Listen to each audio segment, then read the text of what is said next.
Persépolis, la ciudad persa, capital del imperio persa, se encuentra a unos 70 kilómetros de la actual ciudad iraní de Sirak. Su construcción comenzó con Darío I y continuó a lo largo de más de 2 siglos, hasta la conquista del imperio persa por Alejandro Magno. Hacia el 512 a.C.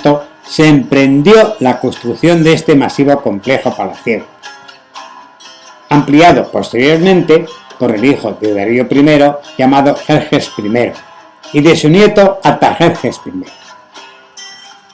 Construida en una región remota y montañosa, Persépolis era una residencia que Darío eligió como emplazamiento para su construcción en la parte más baja de la parte rocosa de Rabat, que se convirtió así en el símbolo de la dinastía Arqueménida, llamada así porque fue Arquímenes quien la inició.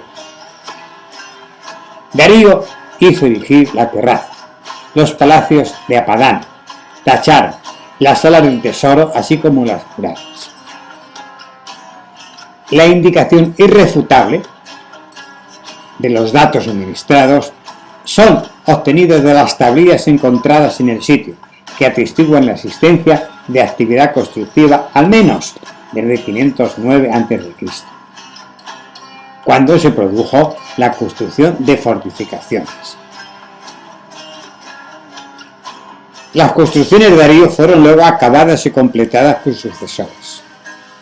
En el año 460 a.C., 1149 artesanos se encontraban presentes en las obras. El sitio permaneció en construcción hasta por lo menos el 524 a.C. y hasta la caída del imperio persa. Al contrario que otras construcciones monumentales antiguas, griegas o romanas, la construcción de Persépolis no se llevó a cabo con mano de obra esclava, sino que trabajaron en ellos obreros renumerados, provenientes de todos los países del imperio, de Babilonia, de Caria, de Jonia y de Egipto. En el 330 a.C., Alejandro Magno, en su campaña a Oriente, ocupó y saqueó Persépolis, incendiando el palacio de Jerjes, para simbolizar el fin de la guerra panhelénica y en revancha contra los persas. La ciudad decayó gradualmente durante las épocas posteriores. Según Plutarco, Sículo y Quinto Curcio, la caída de Persépolis fue seguida de la matanza de sus habitantes y del saqueo de sus riquezas.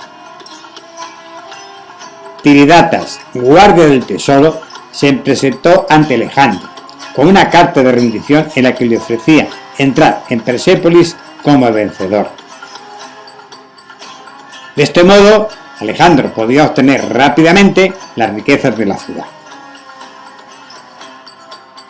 Tras haber tomado la ciudad en el 331 a.C., Alejandro dejó allí una parte de su ejército y continuó su marcha.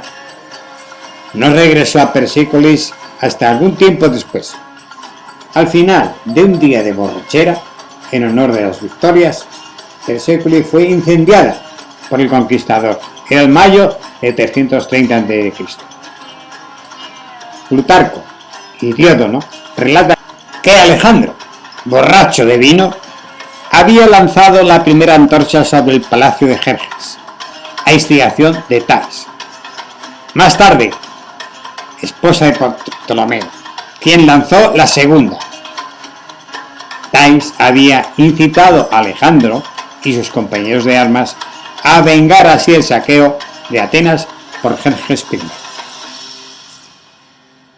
Los escritos antiguos mencionan el arrepentimiento expresado más tarde por un Alejandro, apenado por su comportamiento.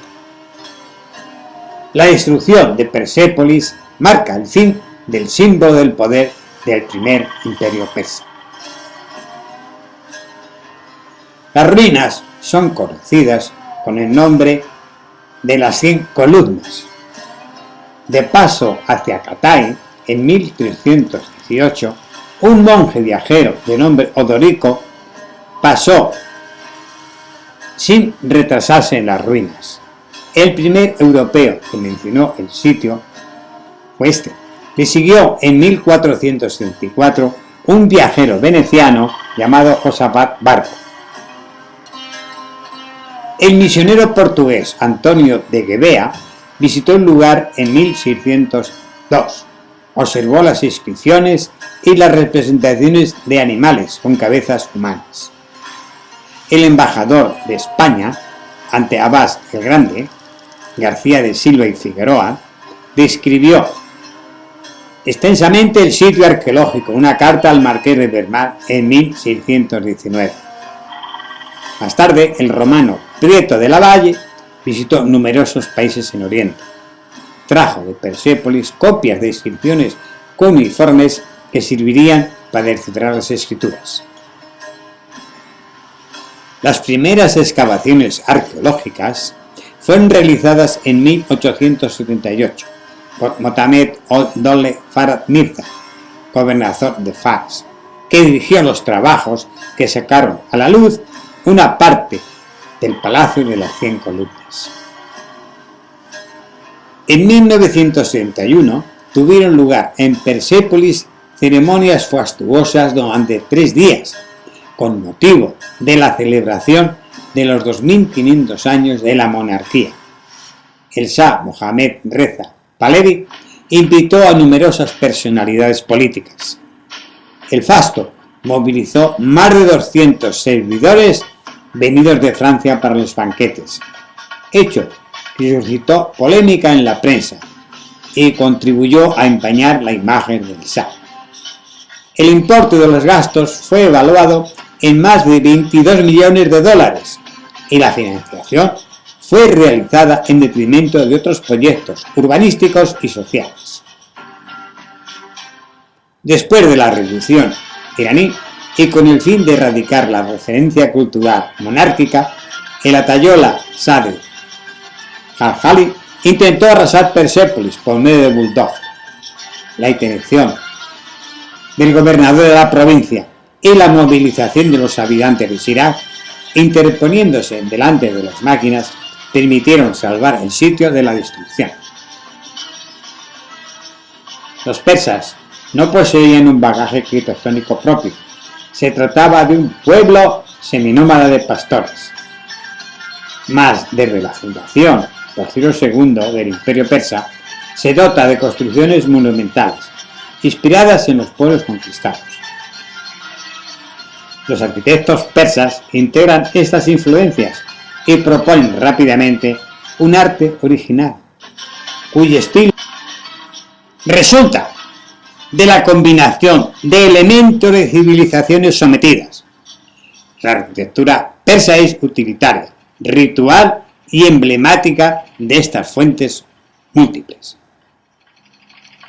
De hecho, con la inclusión del arte jónico, está marcada una fuerte influencia griega jónica, particularmente visible en las salas hipolistas y los pórticos de los palacios de Persépolis. Se expresa de manera brillante en persa por medio de monumentos grandiosos. También hay rastros del estilo faraónico egipcio. La mayoría de las columnas eran de madera y reposaban eventualmente sobre una base de piedra. Todas han desaparecido.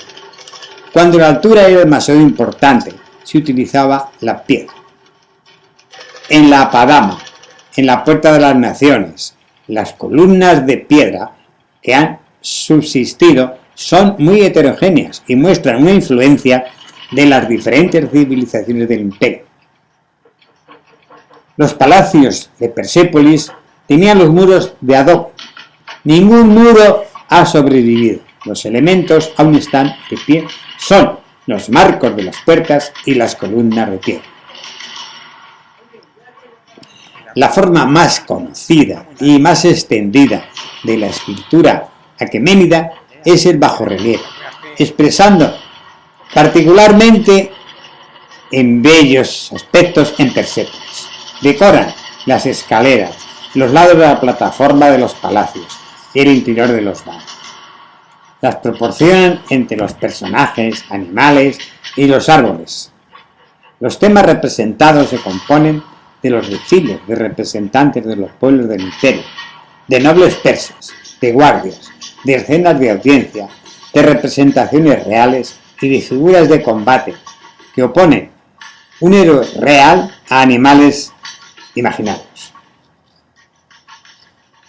La evidencia de múltiples colores en numerosas obras en la mayoría de los palacios y edificios atestiguan la riqueza de pinturas polícromas en Persépolis, pueblos consistentes como los aglomerados de pintura que se han encontrado en masas dentro de recipientes en muchos lugares del sitio. El complejo palatino de Persépolis descansa sobre una terraza de 450 metros por 300 y 14 de alto, que presentaba varios niveles. La entrada desemboca en el nivel reservado a las delegaciones. Los barrios de los nobles están a un nivel superior. Los barrios destinados al servicio y a la administración están situados en el nivel más bajo. Las habitaciones reales están en el nivel más alto, visibles por todos. La piedra utilizada para la construcción fue la caliza gris. El muro de contención tiene de 5 a 14 metros de altura.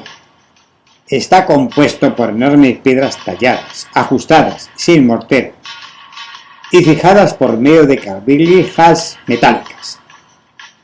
La fachada oeste constituye la entrada del complejo y presenta el acceso principal a la terraza, bajo la fórmula de una escalera monumental. La terraza soporta un número impresionante de construcciones colosales, realizadas con la piedra de las montañas adyacentes. Estas construcciones se distinguen por la utilización de columnatas y pilares, de las que un buen número han quedado en pie. El acceso a la terraza se hace por la fachada occidental, mediante una escalera monumental de 2 tramos divergentes que luego se unen. Es la única entrada importante. Cada tramo consta de 111 escalones, de 7 metros de ancho y de 31 de profundo, con una inclinación de 10 centímetros. El lado bajo permite el acceso a los jinetes a caballo. Algunas piedras permitieron la talla de 5 escalones. La escalera estaba cerrada en lo alto por puertas de madera. Desembocaba en un pequeño patio que se abría sobre la puerta de todas las naciones, o puerta de Jerjes. Fue construida en el año 475 a.C. La entrada occidental está guardada por 2 toros colosales que componen los montantes de 5,5 metros de alto. Da sobre un vestíbulo central. Bordean los muros bancos de mármol. El tejado está soportado por 4 columnas de 18 metros de alto, simbolizando palmeras, y cuyas cúspides esculpidas representan hojas de palma estilizadas.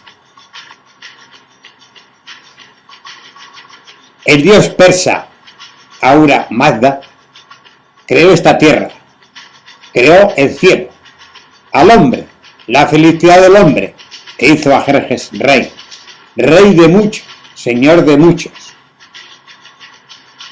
Jerjes, el gran rey, rey de reyes, el rey de los pueblos de numerosos orígenes, el rey de esta tierra, el hijo del rey Darío, el Aquemínida. Gracias, Ahura Mazda, hay muchas cosas buenas que han sido hechas en Persia, que yo he hecho y que hizo mi padre. Todo lo que ha sido hecho, más allá, que parece bueno, todo esto lo hemos hecho gracias al dios Ahura Mazda, que me protege, así como a mi reino, y lo que yo he hecho, y lo que mi padre ha hecho. La padana fue construida por Darío el Grande. La fecha del comienzo de su erección sería el año 515 a.C., según las tablillas de oro y plata encontrado en los cofres de piedra insertados en los cimientos. La Padana es, con el Palacio de las 5 columnas, la más grande y más compleja de las construcciones monumentales de Persépolis. Tiene un plano de 60 metros y medio de largo. Consta de 36 columnas, de las que 13 aún están en pie. El techo era sostenido por vigas que descansaban sobre potomes de toros y de leones.